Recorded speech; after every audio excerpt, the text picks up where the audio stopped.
जय हिंद दोस्तों, स्वागत है आपका गुप्ता जी जामो यूट्यूब चैनल पे। आज 841 नंबर जो कि वन लाइनर है राजनीतिक शास्त्र का से शुरू कर रहे हैं। इसके पहले 840 तक हो चुका है, तो 841 से शुरू कर रहे हैं। आज का पहला है, संविधान लागू होने के बाद राष्ट्रपति ने पहली बार कब दो व्यक्तियों को मुख्य निर्वाचन आयुक्त की सहायता के लिए निर्वाचन आयुक्त के पद पर नियुक्त किया था? तो वो किए थे 1989 में। नेक्स्ट है, 74वां संविधान संशोधन 1993 में संविधान में एक नया भाग 9 क और एक नई अनुसूची 12वीं अनुसूची जोड़कर शहरी क्षेत्र का स्थानीय स्वशासन को संस्थाओं को संवैधानिक दर्जा प्रदान किया गया। अर्थात कहने का मतलब ये है कि जो नगर पालिका है वो क्या है, एक स्थानीय जो संवैधानिक निकाय है। संसद की कौन सी समिति नियंत्रक एवं महालेखा परीक्षक की रिपोर्टों प्रतिवेदनों की समीक्षा करती है? तो वह है लोक लेखा समिति। मूल अधिकारों पर प्रतिबंध लगाने का अधिकार किसके पास है? तो वह है संसद के पास। नेक्स्ट है, भारतीय संविधान की कौन सी विशेष व्यवस्था इंग्लैंड से ली गई है? तो ली गई है संसदीय प्रणाली। किस अधिकार को 44वें संविधान संशोधन द्वारा मौलिक अधिकार की श्रेणी से हटा दिया गया है? यहाँ पे अधिकार होगा।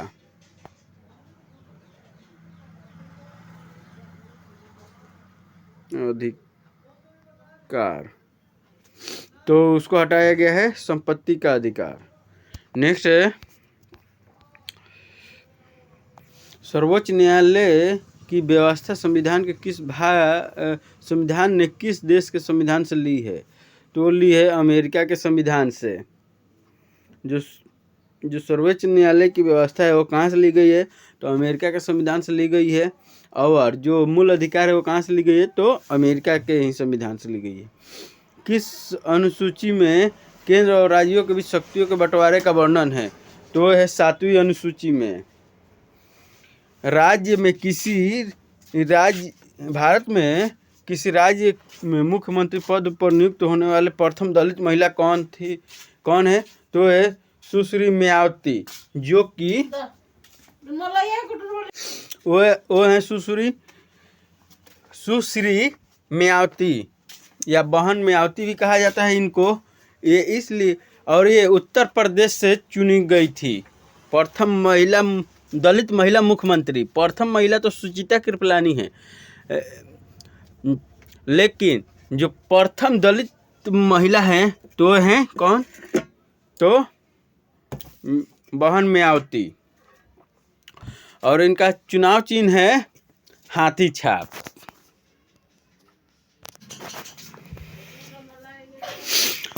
नेक्स्ट है, सामान्य रूप से राज्यपाल का कार्यकाल कितने वर्ष का होता है? तो होता है 5 वर्ष के लिए। 5 वर्ष के बाद या कि उनको राज्यपाल के पद से सेवानिवृत्त कर दिया जाता है या किसी दूसरे राज्य का राज्यपाल नियुक्त कर दिया जाता है। ये सभी किसके प्रसाद पर्यंत किया जाता है? तो ये किया जाता है राष्ट्रपति के प्रसाद पर्यंत। अखिल भारतीय सेवाओं का गठन कर सकता है संसद। जो यूपीएससी का गठन होता है वो कौन करता है? तो संसद करता है उसका। यह अखिल भारतीय सेवा इंडियन सर्विस से संबंधित जो कोई भी सेवाएं हो उसको कौन गठित करता है? तो वो करता है भारतीय संसद। उच्च न्यायालय के न्यायाधीश को उसके पद और गोपनीयता की शपथ कौन दिलाता है? तो वो दिलाते हैं राज्यपाल। और उच्चतम न्यायालय के न्यायाधीश को उसके पद एवं गोपनीयता की शपथ कौन दिलाता है? तो वो दिलाते हैं राष्ट्रपति। मूल संविधान में राज्यों की संख्या कितनी थी? तो वो थी 27। लेकिन जब मूल संविधान था उसमें राज्यों को कितने वर्गों में बांटा गया था? तो 4 वर्गों में बांटा गया था। अ, ब, स, द या क, ख, ग, घ या ABCD। वर्तमान में राज्यसभा सदस्यों की संख्या कितनी है? तो ये 245। नेक्स्ट है, 14 अगस्त 2007 को संसद द्वारा भारतीय संविधान के उपरांत अब अनुसूचित जाति की सूची में जातियों की संख्या कितनी है? तो है 12 से 6।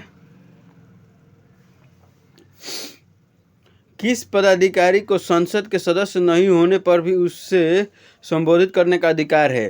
तो है अटॉर्नी जनरल ऑफ इंडिया या महाअधिवक्ता कहिए, ये अटॉर्नी जनरल कहिए या महाअधिवक्ता कहिए या महान्यायवादी, ये संसद के सदस्य नहीं होते हैं लेकिन अपना विचार वक्तव्य रखने का अधिकार है ये संसद में, लेकिन अपना मत रख सकते हैं लेकिन मताधिकार का अधिकार इन्हें नहीं होता है। इसी तरह से राज्य में भी होते हैं तो वो वहाँ पे वो राज्य के अटॉर्नी जनरल हो जाएंगे। नेक्स्ट है, किस लोकसभा अध्यक्ष का कार्यकाल सर्वाधिक रहा? तो वो था बलराम जाखड़ का। झारखंड राज्य का गठन कब हुआ? तो हुआ था 15 नवंबर 2000 को। इस समय 3 राज्यों का गठन हुआ था। एक था उत्तर प्रदेश से अलग होकर उत्तराखंड बना था, और दूसरा था मध्य प्रदेश से अलग होकर छत्तीसगढ़ बना था। नेक्स्ट है, मोहम्मद अंसारी क्रम के हिसाब से कौन से उपराष्ट्रपति थे? तो वे थे 12वें उपराष्ट्रपति। संविधान का विचार रखा गया जिससे नेहरू जी ने लोकप्रिय बनाया। संविधान का जो विचार रखा गया था किसके द्वारा रखा गया था? तो रखा गया था 1924 में महात्मा गांधी के द्वारा। नेक्स्ट है, किस समिति को अस्थाई मितव्ययिता समिति भी कहा जाता है? तो कहा जाता है प्राक्कलन समिति। नेक्स्ट है, किसी क्षेत्र को अनुसूचित जाति और जनजाति क्षेत्र घोषित करने का अधिकार किसे है? तो है राष्ट्रपति को। नेक्स्ट है, भारत में राजनीतिक दल राष्ट्रीय दल के रूप में मान्यता प्राप्त कर सकता है यदि वह राज्य स्तर पर कम से कम 4 राज्यों में हो। किसे सुपर कैबिनेट की संज्ञा दी गई है? तो दी गई थी योजना आयोग को, जो कि अब समाप्त कर दी गई है। इसके जगह पर अब नीति आयोग है। कौन सा आयोग? तो नीति आयोग। और नीति आयोग के अध्यक्ष कौन है? वर्तमान में तो हैं हमारे प्रधानमंत्री श्री नरेंद्र दास दामोदर मोदी। मुख्य अन्य निर्वाचन आयुक्त की पदावधि क्या होती है? तो होती है 6 वर्ष या 62 वर्ष की आयु। जो पहले पूर्ण होती है वहीं रहेगा। अगर 6 वर्ष पहले पूर्ण हो गया 62 वर्ष की आयु से तो 6 वर्ष या 62 वर्ष पहले हो गया 6 वर्ष से तो 62 वर्ष ही होगा। संविधान के किस संशोधन द्वारा पंचायती राज संस्थाओं को संवैधानिक दर्जा दिया गया है? तो वो दिया गया है 75वें संविधान संशोधन द्वारा। जो पंचायत है तो पंचायत का समर्थन महात्मा गांधी ने भी किया था, और ये एक संवैधानिक निकाय है। जो पंचायत है वो क्या है? तो एक संवैधानिक निकाय है। नगर पालिका जो है वो क्या है? एक संवैधानिक निकाय है। पंचायत को कर लगाने का भी अधिकार है, वो अपने हिसाब से अपने पंचायत में कर लगा सकता है। अनुच्छेद 356 की व्यवस्थाओं का प्रयोग करते समय राष्ट्रपति की शक्तियों को अपने हाथ में ले सकता है। यानी जब आपातकाल की स्थिति में हो तो राष्ट्रपति की शक्ति को कौन अपने हाथ में ले सकता है? तो केंद्र सरकार अपने हाथ में ले सकता है। यहाँ पे ये कह रहा है। यहाँ पे देखिए क्या है आंसर। अनुच्छेद 356 के अंतर्गत किसी भी राज्य के संवैधानिक तंत्र के विफल हो जाने पर तथा अनुच्छेद 365 के अंतर्गत केंद्र सरकार के आदेशों के अनुपालन में राज्य सरकार की विफलता के मामले में राष्ट्रपति शासन लागू किया जाता है। इस स्थिति में राज्य का समस्त नियंत्रण केंद्र सरकार के हाथों में आ जाता है। समानता का अधिकार भारतीय संविधान के किन 5 अनुच्छेदों में दिया गया है? तो पहला चीज़ यहाँ पे देखिए, जो समानता का अधिकार है वो कितने अनुच्छेद में है? तो वो है 5 अनुच्छेद में। और वो कौन कौन सा अनुच्छेद है? तो अनुच्छेद 14 से लेकर 18 तक है। नेक्स्ट है, क्या भारतीय संघ का कोई राज्य किसी विदेशी राष्ट्र या अंतर्राष्ट्रीय संगठन से ऋण ले सकता है? तो नहीं, कभी भी नहीं ले सकता है। भारत का कोई भी राज्य हो, चाहे उत्तर प्रदेश, बिहार, झारखंड, पश्चिम बंगाल, वो किसी भी राज्य से ऋण नहीं ले सकता है।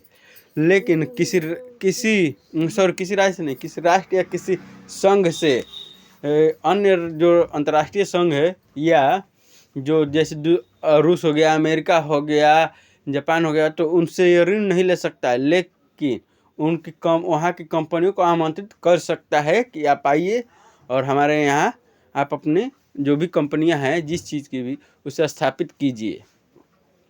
भारतीय संविधान में किस अनुच्छेद को संविधान की आत्मा के नाम से जाना जाता है? तो जाना जाता है अनुच्छेद 32 को। भारतीय संविधान का कौन सा अनुच्छेद राष्ट्रपति के लिए पुनः निर्वाचन की योग्यता निर्धारित करता है? तो करता है अनुच्छेद 57। अनुच्छेद 57 में वर्णित है कि कोई भी व्यक्ति एक से अधिक बार जितनी भी बार चाहे वो राष्ट्रपति पद के लिए उम्मीदवार बन सकता है या राष्ट्रपति हो सकता है। उसे अपनी जो भी पोर्टफोलियो है राष्ट्रपति बनने की उसे पूरा करना होगा। सूचना का अधिकार किस अनुच्छेद में जोड़ा गया है? तो जोड़ा गया अनुच्छेद 19A में। भारतीय संविधान के किस अनुच्छेद में कल्याणकारी राज्य की अवधारणा वर्णित है? तो अनुच्छेद 39 में। अनुच्छेद 39 में। जम्मू कश्मीर में संवैधानिक तंत्र विफल हो जाने की दिशा में कौन सी घोषणा की जाती है?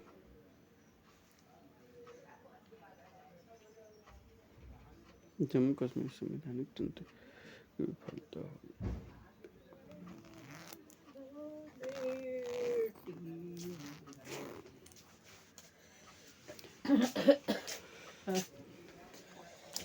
यहाँ पे होगा जब जम्मू कश्मीर में, यहाँ पे कुछ आंसर अधूरा है,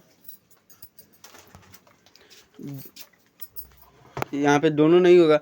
यहाँ पे जब संवैधानिक तंत्र विफल हो जाता है तो वर्तमान समय में क्या पहले था कि 370 और 35A, लेकिन अब वर्तमान समय में वहाँ पे जब संवैधानिक तंत्र विफल होगा तो वहाँ पर राष्ट्रपति शासन लागू होगा। नेक्स्ट है, भाषाई आधार पर भारत के प्रथम राज्य बना, तो वो बना था आंध्र प्रदेश। तो इसमें किसका योगदान था? तो श्री राम किच्लू का, जिनका 14 दिन के भूख हड़ताल या अनशन के बाद इनकी मृत्यु हो गई थी। नेक्स्ट है, इन्होंने ही, श्री राम किच्लू ने ही भारत को हिंदी राष्ट्र बनने का विरोध किया था। राज्य के नीति निर्देशक सिद्धांतों की प्रेरणा किस देश के संविधान से मिली है? तो वो मिली है आयरलैंड के संविधान से। 7वां संशोधन 1956 में इस संशोधन द्वारा राज्यों को अब वर्गों में विभाजन को समाप्त कर 14 राज्य और 6 केंद्र शासित क्षेत्रों में विभाजित कर दिया गया। राष्ट्रपति के चुनाव संबंधी मामले कहाँ होता है? तो वो होता है उच्च न्यायालय में। अन्य पिछड़ा आयोग का गठन कब किया गया था? तो वो किया गया था 1953 में। किसने प्रभावक समूह को विधान मंडल का तीसरा सदन माना है? H.A.M. फाइनर।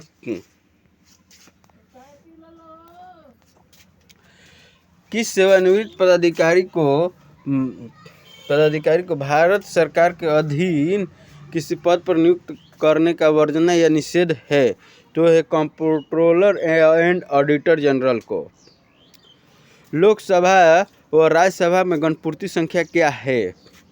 तो है कुल सदस्य संख्या का 1/10। लोकसभा हो, राज्यसभा हो, विधानसभा हो या विधान परिषद, उसका कोरम क्या है? तो है 1/10। वो कोई कार्रवाई तभी की जा सकती है जब तक उसका कोरम पूरा ना हो। अगर कोरम पूरा नहीं हो रहा है तो जो सभा है उसको स्थगित कर दिया जाता है। फिर जब कोरम पूरा हो तब जाकर उसको जो सभा को संचालित किया जाता है। सर्वोच्च न्यायालय ने संविधान की आधारभूत संरचना की घोषणा किस मामले में की थी? तो वो की थी केशवानंद भारती बाद में। नेक्स्ट है,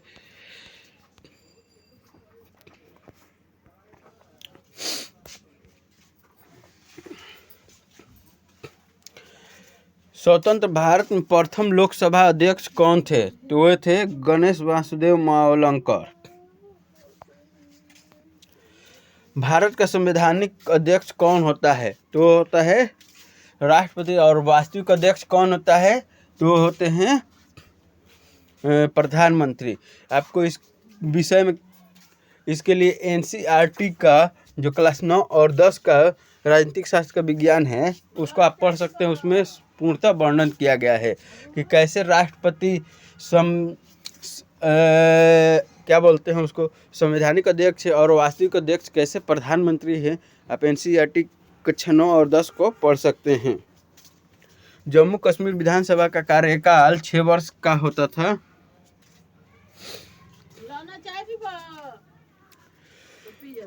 भारत की संसदीय प्रणाली प्रभावित है इंग्लैंड से। दल विहीन लोकतंत्र के पक्ष में कौन था? तो वो थे जयप्रकाश नारायण। जयप्रकाश नारायण का कथन था कि दलगत राजनीति नहीं होनी चाहिए, दल विहीन मतलब कि कोई दल विशेष राजनीतिक नहीं होनी चाहिए। इन्होंने ही इंदिरा गांधी का भी विरोध किया था। इनके नाम पे छपरा में एक यूनिवर्सिटी है, जयप्रकाश विश्वविद्यालय।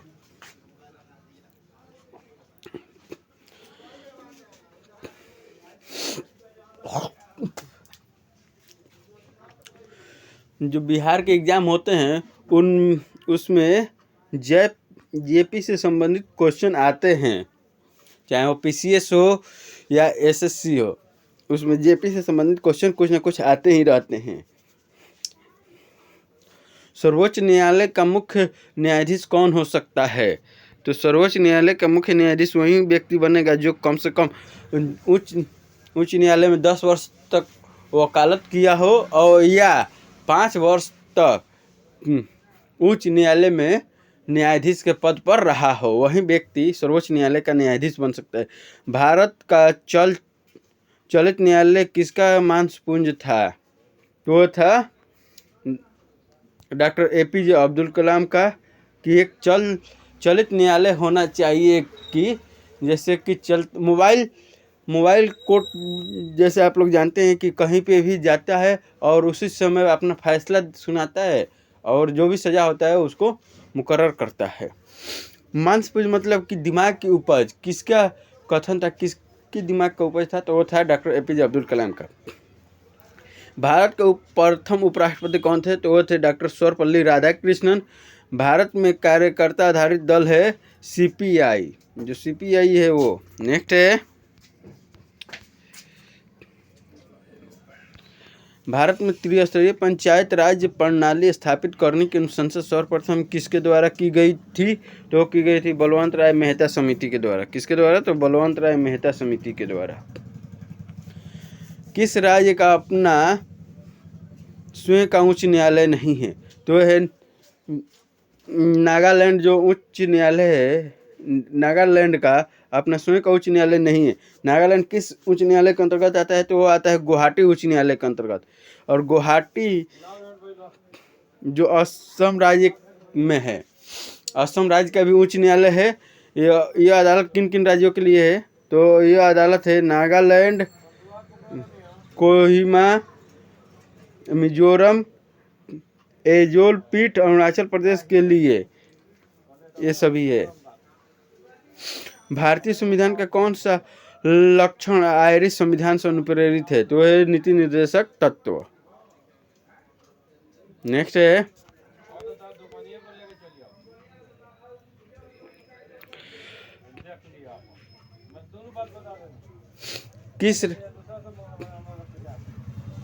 किस राज्य में विधानमंडल का ऊपरी सदन या विधान परिषद नहीं है?